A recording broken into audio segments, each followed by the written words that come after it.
Oi, aqui é o Leonardo Félix, do Guia do Investidor Iniciante, e hoje eu vim contar um pouquinho para vocês como fazer um orçamento em menos de minutos. Se você não faz ideia de como fazer um orçamento, aqui no canal a gente vai passar várias dicas de orçamento para você ir lapidando seu orçamento passo a passo. Antes de começar, eu costumo dizer que eu tenho 3 regras para fazer um orçamento, e eu sempre mentalizo elas ou repito elas para mim sempre que eu vou começar meu orçamento. A primeira regra é, o melhor orçamento que existe é o orçamento que você faz. Como assim, Léo? Isso significa que o melhor orçamento que você pode fazer é um orçamento simples, é um orçamento que não te dê preguiça, não seja muito moroso de fazer. Se você cria um orçamento que é muito cheio de informação, demora muito tempo para fazer, as chances são que você vai acabar desistindo com o tempo de fazer esse orçamento. Então, simplifique, faça um orçamento simples e que você esteja disposto, que tome pouco tempo seu para que você faça sempre. A segunda regra é mais importante quanto você gasta e não quanto você ganha. Como assim, Léo? Bom, o que eu quero te dizer é o seguinte, não estou dizendo que a sua renda não é importante, mas o que de verdade vai dizer se vai sobrar dinheiro no final do seu mês ou não, se você tem saúde financeira ou não, é o quanto você gasta. Sempre que você gastar mais, é óbvio que você não vai estar com saúde financeira. Eu tenho amigos que ganham 30 mil reais e que ficam endividados. E eu tenho amigos que ganham 1.000 reais e conseguem poupar todo mês. Então é só uma questão de como você gerencia os seus gastos. Por isso, segunda regra, importante é quanto você gasta e não quanto você ganha. Terceira regra é, faça o mais simples possível, mas faça sempre. Mantenha uma rotina de orçamento.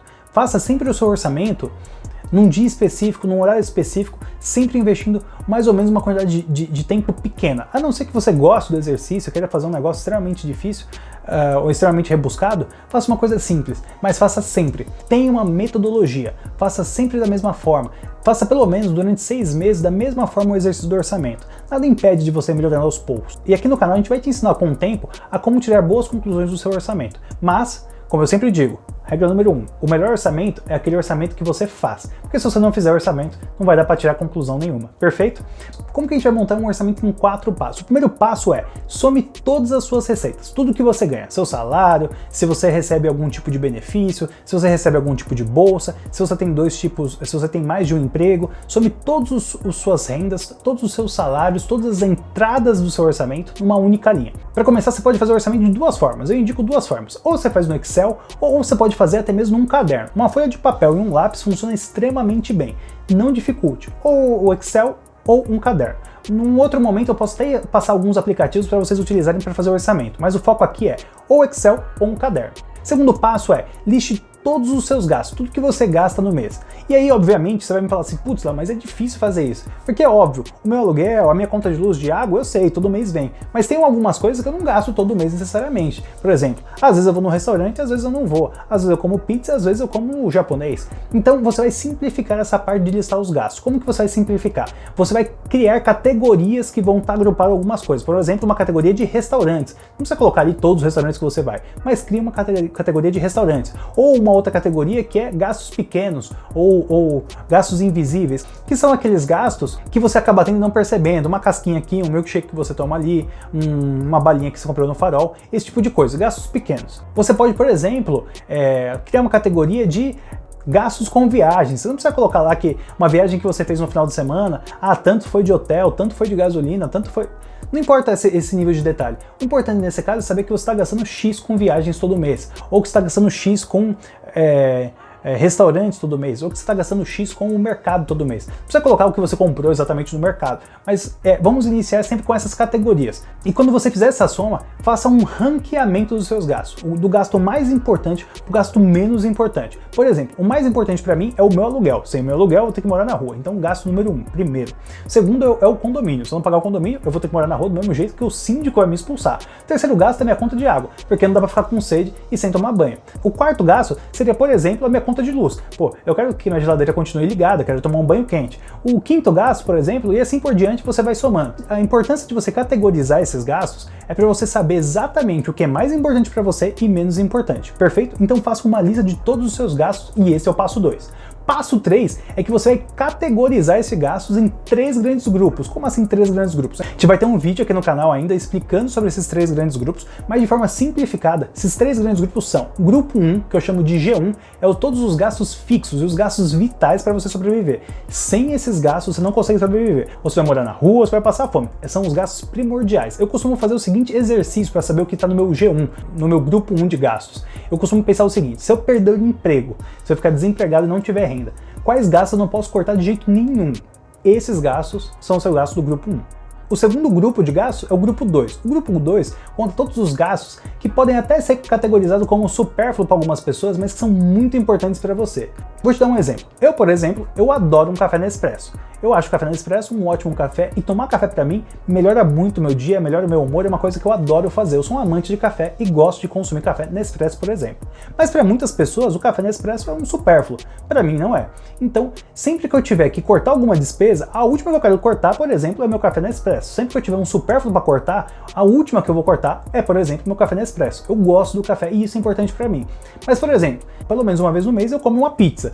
E se eu tiver que escolher entre a pizza e o café Nespresso, eu vou escolher sempre o meu café Nespresso porque eu prefiro ele. Então veja, a ideia desse grupo 2 são todos os gastos que são supérfluos, que são variáveis, que você consegue controlar de alguma forma, mas que são muito importantes para você, que te trazem uma qualidade de vida que tem muito a ver com você gosta desse gasto. Veja, o importante nesse grupo 2 é que todos os gastos envolvendo educação, cursos e desenvolvimento pessoal é importante que esteja aqui no grupo 2, perfeito? E um gasto importante que tem que estar no grupo 1, não se esqueça de colocar no seu grupo 1, é todas as dívidas que você tem. Então se você tem algum cartão de crédito parcelado, ou se porventura você tem alguma dívida no banco que você paga todo mês, isso tem que estar no seu grupo 1. Em hipótese alguma você pode deixar de pagar isso, porque senão os juros vai te penalizar. Então isso tem que estar no seu grupo 1. O grupo 3 é o grupo de supérfluos, é aquilo que você gasta para ter qualidade de vida, é aquele gasto bobo do dia a dia, mas que te traz sim um prazer. Eu costumo fazer o seguinte exercício. Imagine que você num determinado mês teve um problema financeiro. Alguma pessoa da sua família ficou doente, ou o carro quebrou, e você está com um orçamento um pouco mais curto, vai sobrar menos dinheiro. Quais são os primeiros gastos que você cortaria para que você não ficasse no vermelho? Por exemplo, uma pizza, um rodízio japa que você iria, esses gastos que você cortaria de cara, caso você tivesse uma pequena crise financeira e você precisasse reduzir um pouco as suas contas, esse gasto são os gastos do grupo 3. Perfeito? Então, essas são as 3 grandes categorias que você vai dividir todos os gastos que você tem no seu mês. Grupo 1 são todos os gastos vitais, fixos que você tem todos os meses. Grupo 2 são gastos até que supérfluos, são gastos variáveis, mas que tem muito a ver com você, que te trazem qualidade de vida e que são desejos, coisas que você gosta de fazer durante o mês que você não gostaria de cortar. E o grupo 3 é todo o grupo de supérfluos, o dinheiro que você queima mesmo para ter qualidade de vida, para ter aquele prazer a mais. Fechado? E o quarto passo é você criar um cenário ideal para os seus gastos. A gente não divide nossos gastos em 3 grandes grupos, então eu vou dar aqui uma forma de você distribuir esses 3 grandes grupos para que você tenha um norte, para que você tenha uma meta, um parâmetro para você comparar os seus gastos mensais. Como que vai ser este padrão? Como que vai ser essa meta, esse cenário ideal? Esse cenário ideal ele vai ser dividido da seguinte forma: 50% do seu salário, 50% das suas receitas tem que estar destinada ao grupo 1, ao G1. 20% do seu salário você vai usar para se pagar, ou seja, para poupar dinheiro. 20% do seu salário vai ser para a poupança, para aposentadoria, para investimentos. E 30% do seu salário vai ser a soma de todo o seu grupo 2 e seu grupo 3, todos os seus gastos variáveis e supérfluos. Então vai ser assim que você vai utilizar como parâmetro. Estou dando aqui um exemplo.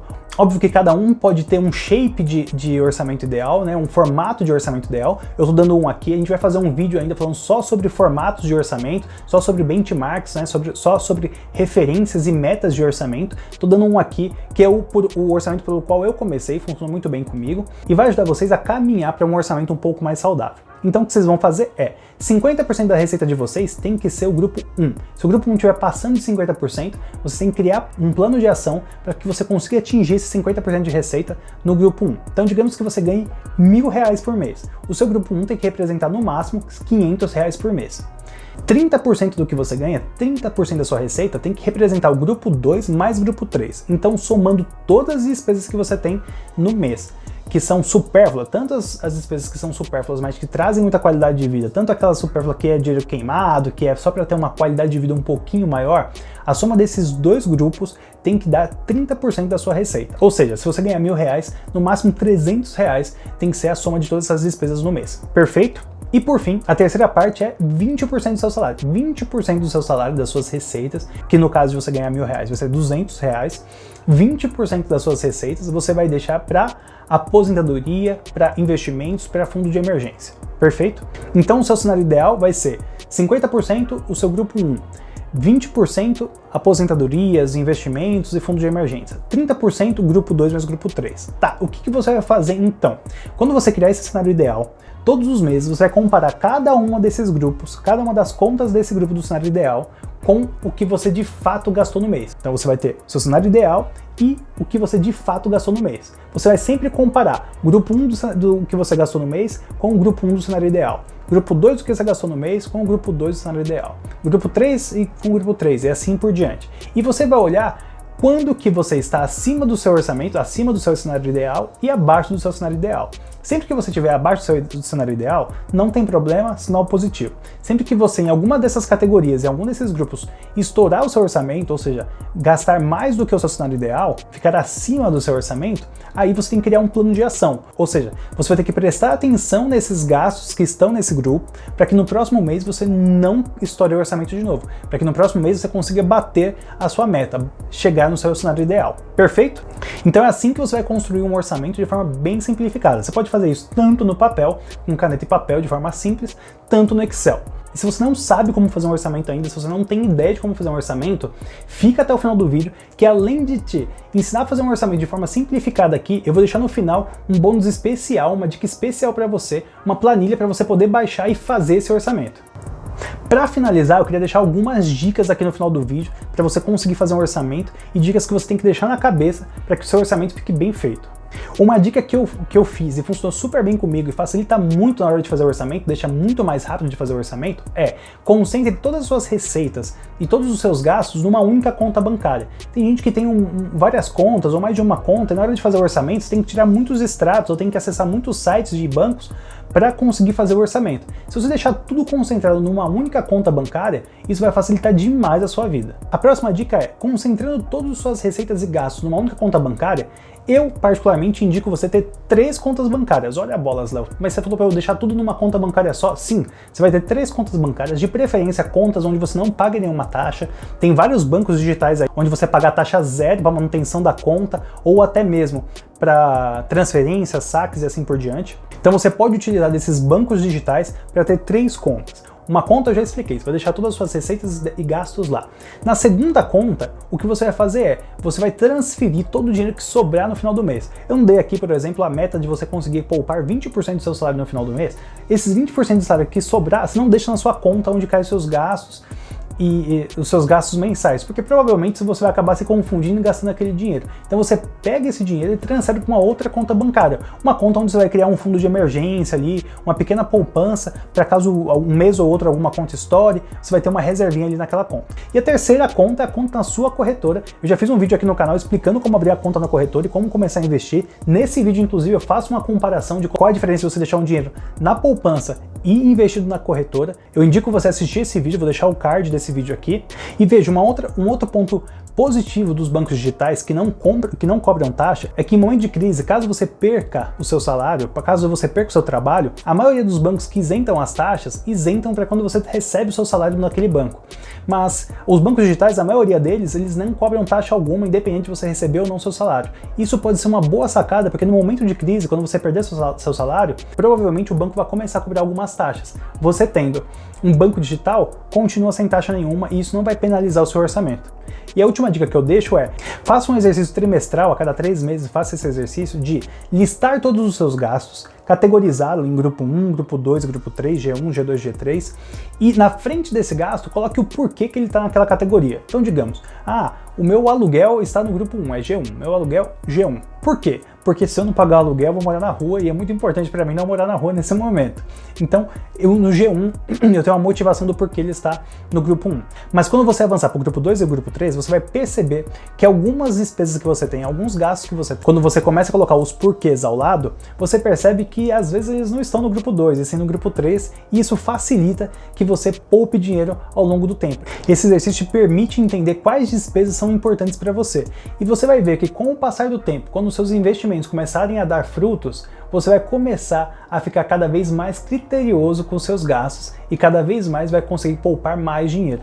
Confie em mim, faça esse exercício e depois me fala como que foi o resultado. E por isso que a ideia é fazer esse exercício trimestralmente. A cada 3 meses você olha para esses gastos, olha para os porquês que você está colocando nesses gastos, e pode ser que as coisas mudem, pode ser que alguma coisa que você julgava muito importante para você deixe de ser. A gente muda com o tempo e você pode com o tempo cortando alguns gastos. E conforme prometido, eu vou deixar aqui embaixo no link uma planilha já pronta para você poder fazer o seu orçamento. Para quem não manja nada de Excel, é só entrar lá e colocar todos os dados. Inclusive, também vai estar aqui no comentário o webinário, a aula que eu fiz, mostrando passo a passo como completar essa planilha. Fechado? Então espero que vocês gostem da planilha. Se ficar com alguma dúvida, se tiver alguma dificuldade, eu peço que vocês comentem aqui embaixo. Se vocês acharam que esse vídeo foi bom e que pode ajudar alguma pessoa que vocês gostem, eu peço para vocês compartilharem, deem o like de vocês e agradeço mais uma vez a atenção de vocês aqui no Guia do Investidor Iniciante. Aqui a gente vai passo a passo te ensinar a poupar, a ter mais saúde financeira e a conseguir começar a investir, começar a colher os frutos de investimento. Eu agradeço muito a atenção de vocês, um forte abraço e tchau!